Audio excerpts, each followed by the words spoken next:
আগামী দিনের বাংলাদেশ দুর্নীতিমুক্ত বাংলাদেশ,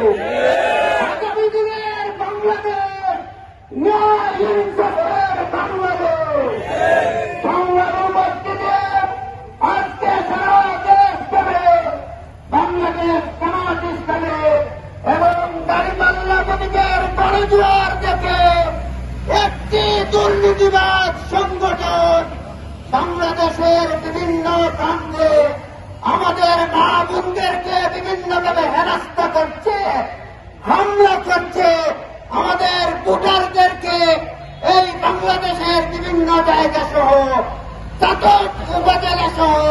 হাসনাবাদ এলাকায় হুমকি দামকি দেওয়ার বেশি শক্তি দিয়ে গুন্ডামি করে, মাস্তানি করে বাংলাদেশের জনগণের হৃদয়ের মধ্যে জায়গা করে নেওয়া যাবে না, যাবে না। বাংলাদেশের জনগণের হৃদয়ের মধ্যে জায়গা করে নিতে হবে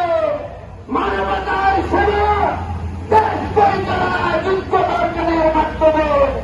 আল্লাহর সন্তুষ্টি লাভ করে